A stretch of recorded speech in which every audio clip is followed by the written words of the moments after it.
할렐루야. 할렐루야. 하나님은 살아계십니다. 오늘 살아계신 하나님이 저와 여러분과 함께 하신 줄 믿습니다. 아멘. 아멘. 자, 여러분, 성경에는 두 기둥이 있습니다. 하나는 율법이라고 하는 기둥이 있고 하나는 은혜라고 하는 기둥이 있습니다. 그래서 구약은 율법을 강조하고 있고 신약은 은혜를 강조하고 있습니다. 그래서 아시는 것처럼 모세는 율법을 통해서 우리가 죄인임을 알게 되고 또 예수 그리스도는 은혜를 통해서 우리가 용서함을 받았다고 하는 것을 우리에게 보여주고 있습니다. 자, 오늘 여기에서 저는 오늘 본문의 말씀을 보면서 심는 대로 거둔다라고 하는 말씀을 통해서 이 두 기둥, 바로 이 문제를 함께 나누려고 합니다. 출애굽기 34장 7절에 보면 인자를 천대까지 베풀며 악과 과실과 죄를 용서하리라. 그러나 벌을 면제하지 아니하고 아버지의 악행을 자손 3, 4대까지 보응하리라. 이렇게 말씀합니다. 즉 이 말이 무슨 말이냐면 하나님께서는 우리가 죄를 짓잖아요. 죄 지면 하나님은 용서하십니다. 그런데 거기에 따라 보응은 있다는 것입니다. 만약 예를 들어 남의 물건을 훔쳤어요. 내가 하나님 앞에 하나님 내가 남의 물건 너무 갖고 싶어서 훔쳤습니다. 용서해 주옵소서라고 하면 하나님 용서하세요. 그렇다고 해서 이미 하나님 용서하셨으니까 남의 거 무조건 다 훔쳐오면 안 된다는 거죠. 왜? 훔쳤으면은 우리나라 법에는 하나님은 용서하셨지만 우리나라 법은 저촉돼서 감옥에 가야 되는 겁니다. 이게 보응이에요. 내가 어떤 죄를 졌을 때 하나님이 용서하셨는데 거기에 대한 그 두려움과 거기에 대한 염려의심은 갖게 되는 것입니다. 그러니까 오늘 우리의 삶에서 보면 하나님은 용서는 하시지만은 거기에 대한 보응이 있다는 거. 그래서 이사야서 40장 10절을 보면 보라 주 예수께서 장차 강한 자로 임하실 것이요 친히 그의 팔로 다스리실 것이라.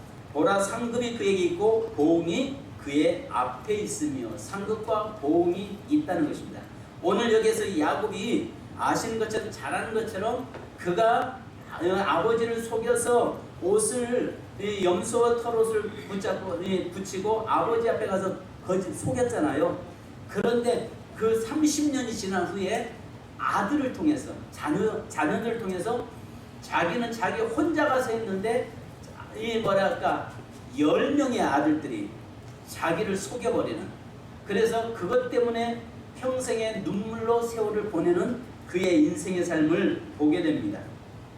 우리가 잘 아는 것처럼 야곱에게는 야곱이 사랑했던 라헬이 있잖아요. 라헬을 창세기 35장 19절에 보면 베냐민을 낳다가 노정에서 베들레헴 노정에서 산고로 죽는 슬픔을 겪잖아요. 그러다 보니까 이 베냐민을 보면 야곱이 생각할 때 너 저놈 때문에 내 사랑하는 아내가 죽었다고 하는 것 때문에 굉장히 미워합니다. 그리고 그 막내 아들 베냐민을 좀 내방치하다시피 이렇게 거의 갑니다. 그런데 반면에 그 사랑하는 내가 4명의 아내들 중에서 제일 사랑했던 라헬에게서 나왔던 요셉을 보면 이 너무나 측은하고 너무 그냥 안쓰럽고 하니까 요셉을 다른 아들보다 유난히 더 사랑했던 야곱의 모습을 봅니다. 그래서 요셉에게 채색 옷을 지어 입혔고 또 채색 옷을 지어 입히면 입힐수록 형제들의 시기 질투와 형제들은 더 그를 미워하게 되었던 것입니다. 그래서 아버지의 편애와 함께 꿈을 통해서 이 요셉은 또 아시는 것처럼 꿈을 꾸어서 고자지기를 형들의 어떤 실수들을 아버지 앞에 고자질하기를 좋아했고 또 꿈을 통해서 바로 그 꿈 이야기를 하면서 그 형제들 앞에 군림하려고 하는 그런 매사에 그런 모습을 보면서 형제들은 매사에 못마땅하게 여겼던 것입니다. 그래서 창세기 37장 3절로 4절에 보면 요셉은 노년에 얻은 아들이므로 이스라엘이 여러 아들들보다 그를 더 사랑함으로 그를 위하여 채색 옷을 지었더니 그의 형들이 아버지가 형들보다 그를 더 사랑함을 보고 그를 미워하여 그에게 편안하게 말할 수 없었더라. 이렇게 이야기합니다. 그런데 여기서 노년에 얻은 아들이었기 때문이 아니라 자기의 사랑하는 이 아내 라헬을 통해서 낳았기 때문에, 그리고 라헬이 죽어버림으로 인해서 그 요셉을 측은한 마음으로 더 사랑했던 것을 보게 됩니다. 그런데 오늘 여기에서 이 본문의 말씀에 보면 17절 이 본장에 보면은 17절에 보면 그 아버지가 그 요셉을 통해서 형제들이 잘 있는가 보고 와라라고 하는데 세겜에 가서 봐도 없으니까 도단이라는 곳으로 갑니다.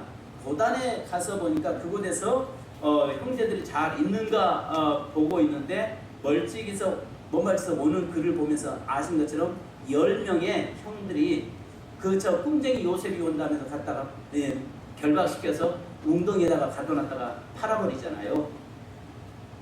물론 영적으로 예수 그리스도를 예표하기도 합니다만은 저는 그 부분에 대해서 이야기하려고 하는 것이 아니고요. 여기서 철저하게 야고편에서 이 본문을 말씀을 함께 나누려고 합니다. 그런데 여기서 이 도단이라고 하는 말은 두 우물이라는 뜻을 가지고 있습니다.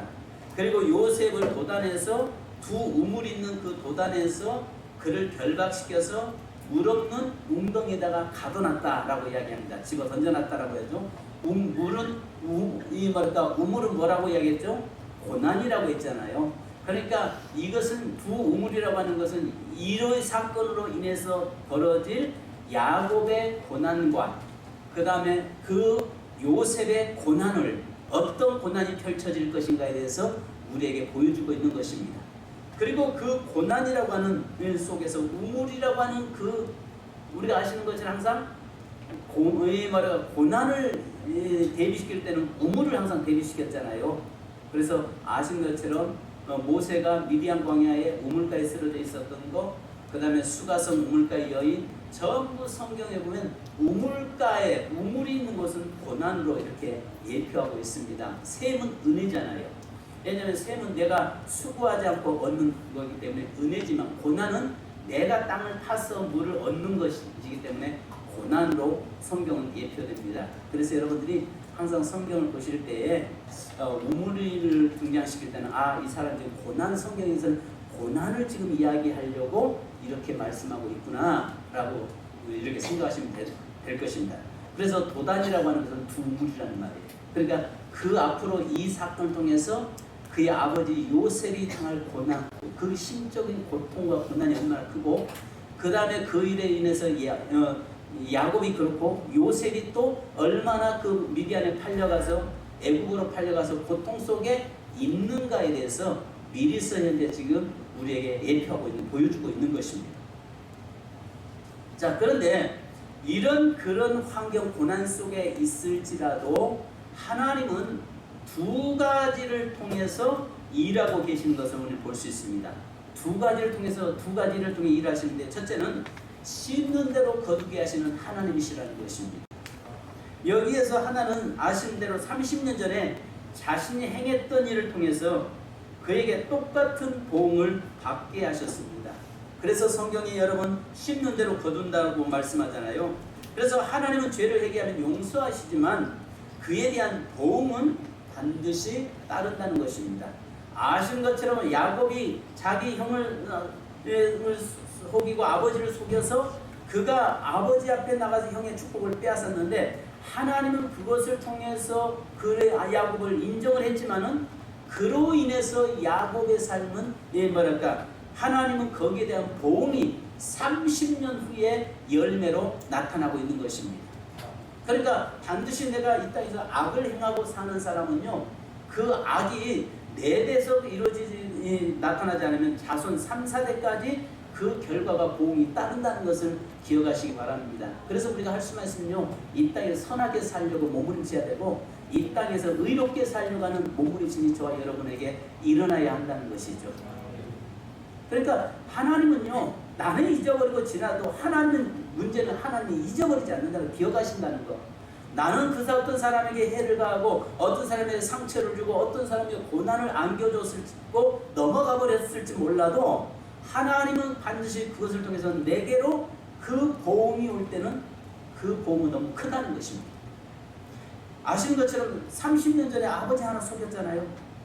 그런데 자기는 10명의 아들들에게 지금 속임을 당하면서 그 고통, 자기는 단지 축복권을 뺏겨서 속였잖아요. 근데 자기는 저 아들을 잃어버리는 그 오랫동안 한 30년 이상을 30년이 뭡니까?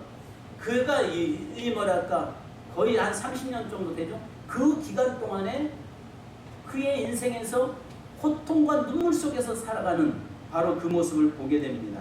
그래서 호세아서 12장 2절에 보면요, 야곱을 그 행실대로 벌하시며 그의 행위대로 그에게 보응하시리라. 야곱의 그 모습은 통해서 축복은 받았을지 몰라도 거기에 따른 나머지 하나님에 대한 거기에 죄에 대한 그 보응은 하나님께서 갚으신다는 거죠. 여러분 기억하시기 바랍니다. 그러니까 내 삶에 있어서 선한 것도 하나님께서 반드시 내 삶에 열매를 맺게 되고, 악함도 하나님 앞에서는 내 삶에서 열매가 맺어지게 된다는 것을 여러분 아시기 바랍니다. 그러니까 할 수만 있으면 우리는 늘 선하게 사는 자가 되어야 돼요. 그래서 언젠가도 제가 그 이야기 했을 것입니다. 저 구례, 전라도 구례 지리산 밑에 가면 구례에 운조루라고 하는 곳이 있고요, 유이주씨라고 하는 그분이 있는데, 그분집에 보면 지금까지도 그 옛날에 6.25 때 모든 공비 토벌하면서 빨치산들이 다 지리산으로 숨어 들어갔잖아요.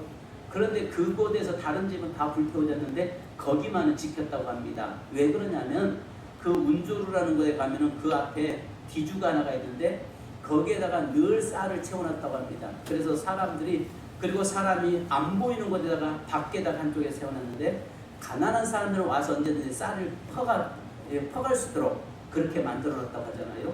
그러면서 이분이 어떤 일을 했냐면은 굴뚝을 담장 밖으로 연기가 나가지 않도록 굴뚝을 낮게 만들었다고 합니다. 그래서 이 연기가 바닥으로 퍼지게, 왜냐하면 다른 집은 굶고 있는데 우리 집에는 밥하는 연기가 피어오르면 그것도 아름답지 못하다 해서 그렇게 낮췄다고 합니다. 그리고 그분의 이야기치로는 그 집에서 3km 이내 사람들이 굶지 않게 하라라고 하는 그런 지론을 가지고 있었다고 하죠. 그로 인해서 결국은 6.25 때 다른 집은 다 불타고 수많은 빨치산들에 의해서 죽임을 당했는데 그 집은 보존이 되는, 그래서 운조루라고 하는 곳이 보존이 되었다고 합니다. 또 아시는 것처럼 여기에 함열에 가면은 함열 부자들이 두 집이 유명한 집이 있잖아요. 하나는 그 김상옥인가요? 이 사람이 북으로 올라가서 국무총리를 했습니다. 그런데도 우리나라에서 6.25 때도 거기 그 집을 아군도 지켰고 공사군도 그 집을 지켰습니다. 지금도 그 집이 존재하고 있잖아요. 두 집, 함열의 부자 두 집이요. 이 집은 늘 서로 섬김에 대한 경쟁을 했다고 합니다. 그러면서 그 함열 땅의 그 넓은 호남 평야에서 나오는 그 만석군들인데 그것들을 가지고 나그네를 돕고 섬겼는데, 그것이 그 어려울 때 심지어는 북으로 넘어가서 김일성 밑에서 국무총리까지 할 정도가 됐어도 우리나라의 박정희 대통령 때도 그 집을 지켰다고 합니다. 그만큼 지역을 위해서 헌신하고 많은 사람에게 섬겼다는 것입니다. 그런데 거기에 대한 보응들을 반드시 받는다는 것입니다. 그래서 사람이 무엇으로 심든지 그대로 거둔다는 것을 기억하시기 바랍니다. 그래서 로마서 2장 6절에 보면 하나님께서 각 사람에게 그 행한 대로 보응하시되, 그러니까요 여러분, 우리가 어떻게 살아야 될 것인가, 이 땅에서 어떻게 내가 살아야 가장 하나님이 기뻐하시는 삶을 살 수 있는가를 늘 생각하고 살아야 되는 것입니다. 그래서 옛날 우리말에 그랬잖아요. 네가 내 눈에 눈물을 흘리면 너는 네 눈에서는 피눈물을 쏟는다라고 이야기합니다. 이게 보응이 있다는 이야기입니다. 그래서 여러분 아시는 것처럼 오늘 본문에서 그의 아들이 염소를 잡아서 피를 요셉의 그 채색옷에 발라서 아버지 앞에 가지고 가잖아요. 그런데 그가 30년 전에 뭐 했어요?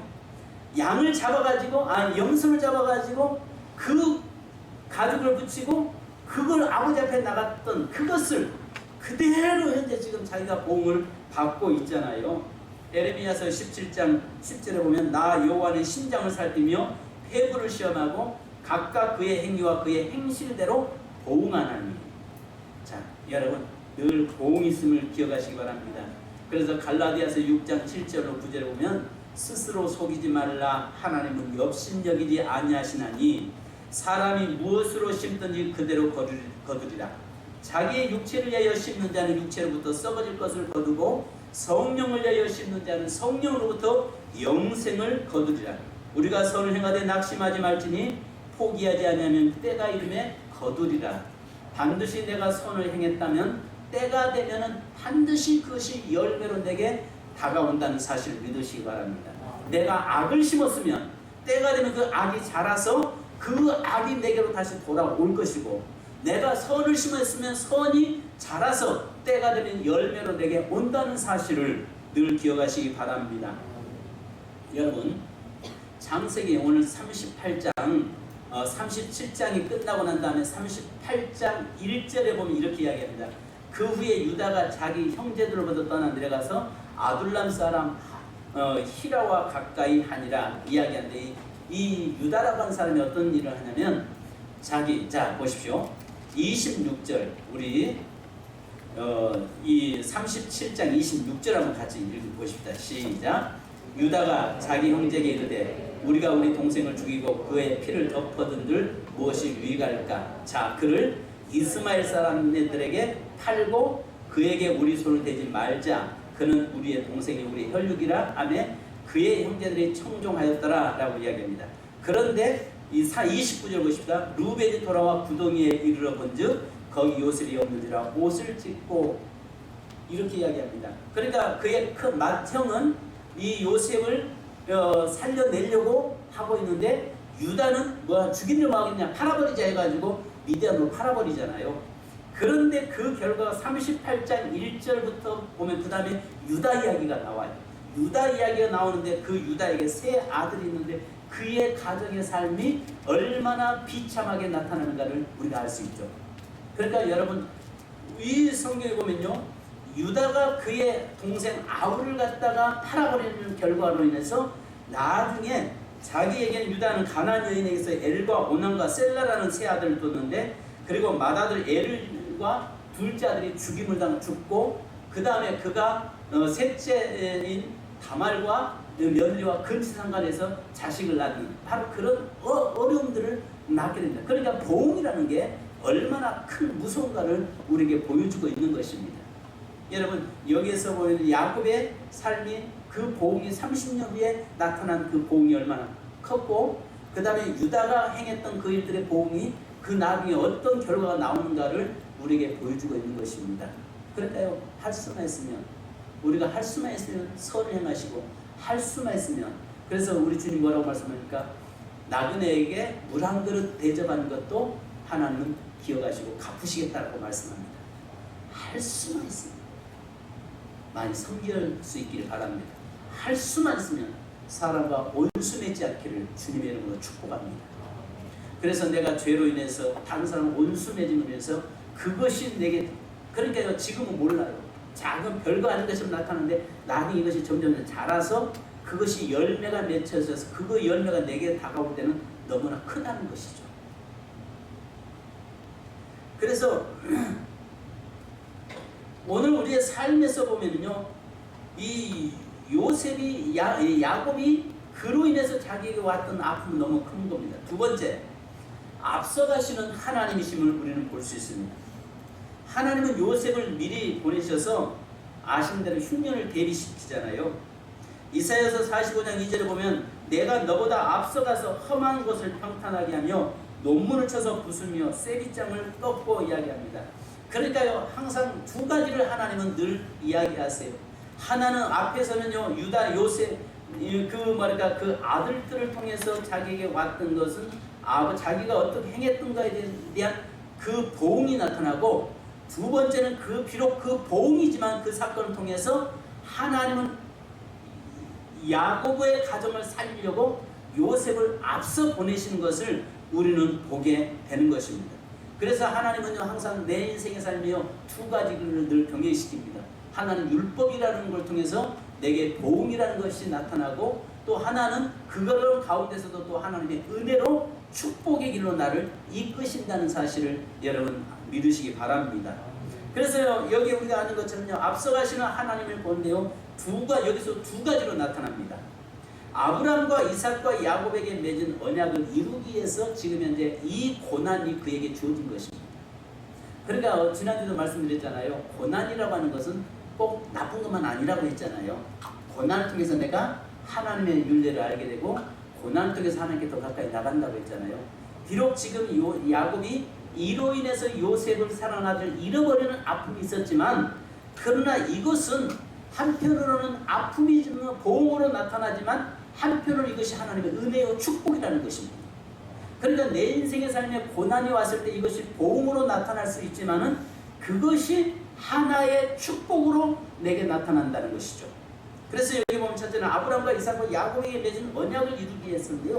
창세기 35장 11절에 보면 하나님이 그에게 이르시되 나는 전능한 하나님이라 생육하며 번성하라 한 백성과 백성들의 총회가 내게서 나오고 왕들이 내 허리에서 나오리라. 가나안이라는 장소에서는요, 여러분 아시는 것처럼 큰 민족을 이룰 수가 없습니다. 또 우리가 창세기 12장에 보면은 아브라함에게 뭐라고 합니까? 하늘의 별과 같이 바닷가의 모래와 같이 너희 후손들을 많이 내가 보내겠다라고 말씀을 이 땅에 주시겠다고 약속하잖아요. 근데 이 약속을요, 하나님이 이루셔야 되는데 가난이라는 그 환경적인 상황에서는요, 이 일을 이룰 수가 없다고요. 그래서 하나님이 가장 사람이 번성하고 가장 사람이 먹고 살기 좋은 땅인 곧센 땅으로 그 백성을 보내서 그곳에서 400년 동안 인구를 키워놓습니다. 내려갈 때는 그의 가족이 70명의 야곱의 가족이 내려갑니다. 그런데 요셉을 통해서 그 내려가게 되잖아요. 그런데 돌아올 때는 아시는 것처럼 60만 대군인데 군대 전쟁에 나갈 수 있는 수가 60만이니까 거의 한 200만 명 이상이 되는 그 수로 늘어납니다.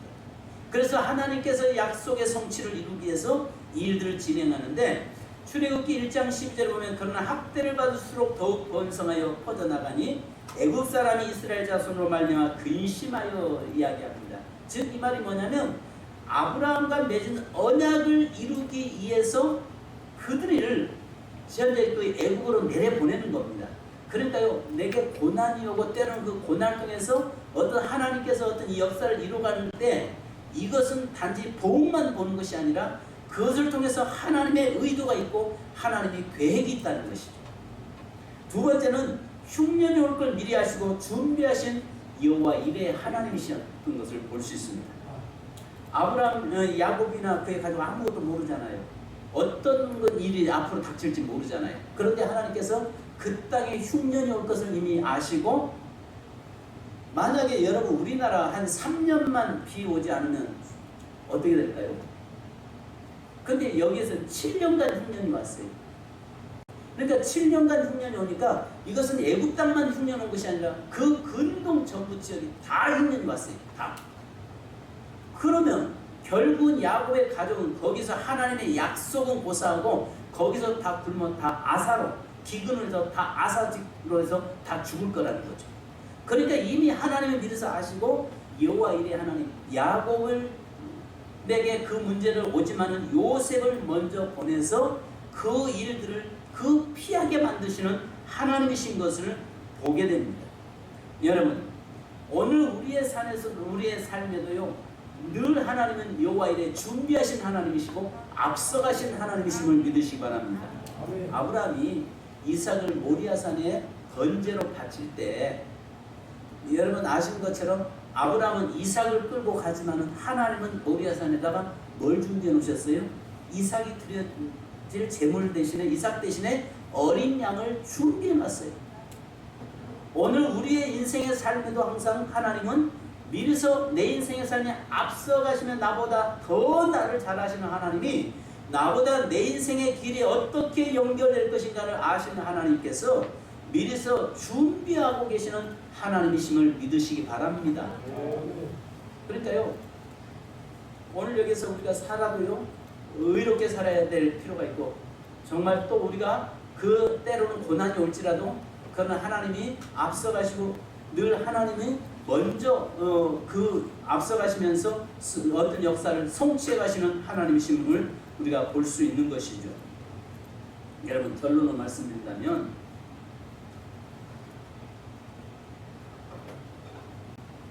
하나님은 인간의 죄악을 최선으로 사용하신다는 것입니다. 우리가 아시는 것처럼 나중에 야곱이 평생 눈물을 흘리다가 요셉이 살아있다는 이야기를 듣잖아요. 그리고 그 아들을 보고 싶어서 빨리 가고 싶다 했을 때 그가 직접 애굽에서 와서 가마로 와서 야곱을 모셔가잖아요. 그리고 바로 앞에 딱 섰을 때 그대 나이가 몇 살인가라고 물어보니까 그가 뭐라고 합니까? 험악한 세월, 내가 135년을 살면서 험악한 세월을 살았다라고 이야기하잖아요. 그런데 내 인생의 삶은 철저히 혼자라는 것입니다. 오직 하나님만이 나의 도움이시고 피난처시라는 것입니다. 여러분 여기 보십시오. 동생들을 팔아먹은 형들은요 아주 교활했잖아요.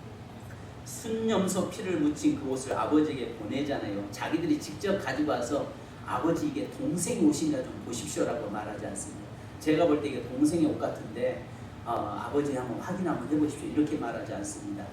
다른 사람을 통해서 보내면서 아버지에게 그 옷을 보냈잖아요. 그리고 뭐라고 이야기합니까? 자신들이 발견했는데 혹시 아버지의 아들의 옷인가를 보소서라고 이야기합니다. 아버지의 아들의 옷인가를 보소서. 여기서 보다 이 말은 낙하는데요. 세밀히 조사하다는 뜻입니다. 여기에 내 동생 옷인 것 같습니다. 이렇게 이야기가 맞는 거잖아요. 당신의 아들이 오신가 보시옵소서. 이 말이 뭐냐면 아들이지만은 아버지로서 혼자라는 것이죠. 그러니까 이 시대 자식이 많다고 해서 행복한 것도 아니고 여러분 철저하게 고독한 내 인생 개인 1대1이라는 것입니다. 그러니까 여기에서 이 야곱의 인생의 삶에서 오랫동안 수많은 자식을 12명의 자식을 낳아서 한 명의 자식을 잃어버리고 사랑하는 아내를 잃고 바로 그런 일이 있었지만은 자식이 많다고 해서 그의 인생이 행복한 것이 아니라 항상 홀로였다는 것입니다. 우리 인생도 마찬가지라는 거죠. 내 인생에 아무리 주위 사람들이 많은 것 같아도 항상 나는 혼자라는 것이죠. 여러분 부인하고 와이프하고 같이 있다고 해서 여러분 뭐 같이 있는 겁니까? 늘 외롭지 않아요? 혼자잖아요.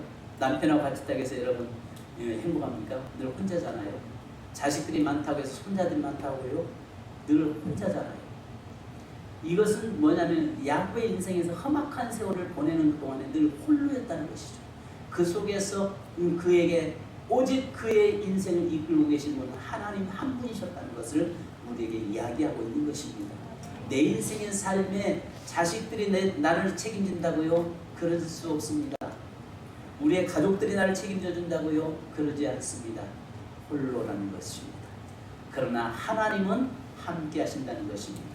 때로는 우리에게 보응도 하시지만 그러나 그걸 통해서 우리를 악을 선으로 바꿔놓으시고 항상 하나님은 내게 고난을 축복으로 바꿔놓으시는 하나님이시라는 것을 우리에게 보여주고 있는 것입니다. 여기에서 보십시오. 당신의 아들의 옷인가 보소서. 그럼 자기들은 그 아들이 아니라는 거예요. 아버지의 아들이 아니라는 거예요. 아버지 내 동생 옷인 같은데 내 동생 옷인가 보소서라고 이야기해야 되는데 당신의 아들이 옷인가 보소서. 그러면 자기들은 아버지의 아들이 아니라는 소리 아니겠어요? 그런데 반면에 야곱에게 있어서 자식인 것 같지만 그러나 자식이 아니라는 것입니다. 철저하게 하나님과 나와의 단둘의 1대1의 관계라는 것을 우리에게 보여주고 있습니다. 그래서 여러분 나중에 33절에 뭐라고 합니까? 아버지가 그것을 알아보고 이르되 내 아들의 옷이라 악한 짐승이 그를 잡아먹었도다. 요셉이 분명히 찢겼도다라고 말씀합니다. 사랑하는 여러분, 오늘 여러분 여기에 삶에서 두 가지로 우리에게 이야기하는데 항상 정리한다면 율법과 은혜가 있다는 거죠. 그런데 놀라운 것은 율법보다 은혜가 더 강하다는 거예요. 아멘. 내 인생에 만약에 하나님이 율법으로만 나를 저울질하고 나를 율법으로만 판단한다면 저와 여러분 다 죽습니다. 죄로 인해서 하나님 앞에 쓸 수도 없습니다. 그런데 하나님이 율법의 잣대로 나를 보지 아니하시고 은혜로 나를 이끌고 계신다는 사실, 이것이 바로 우리에게는 은혜요 축복인 것입니다. 야곱에게 보응이 있었습니다. 그런데 그 보응이 있었지만은 그걸 통해서 오히려 하나님의 은혜의 축복의 통로가 되면서 그의 인생의 삶에 그의 가족들이 굶어 죽을 것을 아시고 미리서 하나님 이끌어 가시고 인도해 가시는 그 모습을 우리는 보게 되는 것입니다. 성도 여러분, 내 인생의 삶에도 마찬가지입니다. 우리가 이 땅에서 늘 선하게 살 수 있길 바랍니다. 옆 사람 인사 한번 하죠. 선하게 삽시다. 의롭게 삽시다. 섬기며 삽시다. 악을 적을 만들지 맙시다. 적을 만들지 맙시다. 아멘. 할 수만 있으면 많은 사람에게 섬기고 베풀고 많은 사람에게 그렇게 될 때 거기에 대한 보응이 반드시 내게 있다는 사실을 늘 기억하시기 바랍니다. 기도하겠습니다. 이 시간에 한번 하나님 앞에 다짐하는 시간 갖기를 원합니다. 하나님, 야곱이 아버지를 속였는데 30년에 그것이 자라서 나중에 10명의 자식에게 속임당하고 평생 30년 이상을 눈물로 세월을 보내야 했던 야곱의 그 인생, 바로 그런 모습을 우리에게 잊지 않게 하여 주옵소서. 의롭게 살기를 몸부림치게 하시고 또 하나님이여 악을 행하는 자 인생이 되지 않게 하옵소서. 또 설상 그럴지라도 하나님은 바로 은혜 안에서 야곱을 이끌어 가시고 이스라엘 백성의 하나님의 언약을 성취하기 위해서 그 야곱은 이 요셉을 애굽으로 내려보내고 흉년을 야시고 미리서 앞서가신 그 하나님을 내 인생의 삶에서 보게 하옵소서. 우리 기도하겠습니다. 할렐루야. 거룩하신 주님 감사합니다. 우리의 모든 삶 속에서 역사하시고 주장하시옵소서. 거룩하신 아버지 하나님, 우리가 하나님의 일하심을 보기를 원합니다. 때로는 하나님이여 야곱이 형을 속였고 아버지를 속였던 그 사건이 30년 위해서는 10명의 자녀들에게 의해서 자기가 속임을 당하고 철저하게 하나님의 고립되며 고독한 삶을 살았던 그 인생을 봅니다. 그럼에도 불구하고 율법이 아니라 하나님의 은혜 안에서 바로 그 사건을 통해서 하나님이 아브라함과 야곱과 맺었던 언약을 성취하기 위해서 하나님의 하늘의 별과 같이 바닷가에 모래같이 많은 자손을 세우기 위해서 하나님이 앞서가시는 것을 보았습니다. 또 무엇보다도 하나님께서 그 백성들의 7년 흉년 때에 그 모든 야곱의 가족들이 아사될까 봐서 미리서 그들을 하나님 요셉을 보내셔서 그 환난을 피하게 하셨던 그 은혜의 하나님을 보았습니다. 하나님 우리의 삶에서 율법의 하나님을 보게 하시고 이제 은혜의 하나님을 보게 하시고 그러나 반드시 은혜의 하나님이 더 위대하시고 은혜의 하나님이 더 크시다는 것을 알게 하니 감사합니다. 예수 그리스도의 그 주 속의 은혜로 말미암아서 우리가 감격하고 늘 승리의 삶, 기쁨으로 살아가는 삶을 살아가는 저희가 되게 하옵소서. 예수님의 이름으로 기도합니다. 하나님 아버지, 율법으로는 바로 보응의 계획이 있었습니다.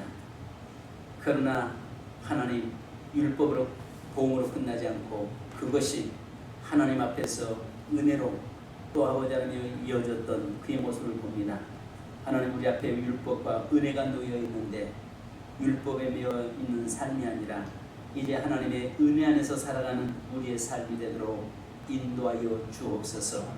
야곱이 30년 전에 아버지와 형을 속였지만 그러나 그것이 자라서 보응으로 그 자녀들에게 10명의 자녀들에게 속임을 당하고 30년 이상을 피눈물 흘리면서 살아왔던 야곱의 인생. 그러나 그것이 그것으로 보응으로만 끝나는 것이 아니라 하나님께서 야곱의 삶보다 앞서가셔서 야곱과 맺은 언약을 성취하시기 위해서 그의 할아버지 아브라함과 맺은 언약을 성취하기 위해서 바로 그들을 애굽으로 내려보내서 그곳에서 하늘의 별과 같이 바닷가에 모래와 같은 많은 자손을 번성케 한 줄로 믿습니다. 또 미리서 앞서가셔서 7년 흉년 당할 걸 아시고 먼저 요셉을 후대 보내셔서 야곱의 가정을 살렸던 것을 우리는 보았습니다. 하나님, 우리가 율법보다도 은혜가 더 크다는 것을 알게 하시고 이제 아버지 하나님, 우리가 이 땅에서도 늘 의롭게 살고 거룩하게 살아야 되지만 또 설상 우리가 그 보응이 있을지라도 그러나 그 보응 위에는 하나님의 축복이 또 하나님의 은혜가 있음을 보게 하여 주옵소서. 사는 우리 새님께 모든 성도들을 주여 붙들어 주시고 우리보다 앞서가시는 하나님을 늘 보며 살게 하옵소서. 예수 그리스도의 이름으로 기도하옵나이다. 아멘. 아멘. 우리 자리에서 일어서셔서 우리 찬송가 찬양지 159장입니다. 자리에 내려가셔서 찬양하십시다.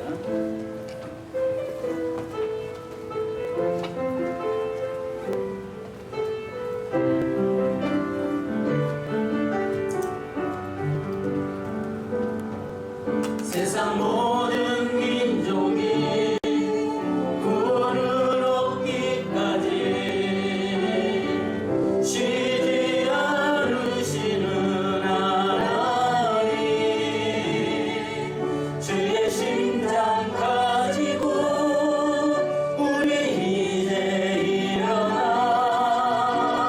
주 따르게 하소서. 세상 모든 육체가 주의 영광 고도로 우리를 부르시는 하나님, 주의 손과 발되어 세상을 치유하며 주 섬기게 하소서.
기도 제목이 있는 분은 가슴에 손을 쥐십시다.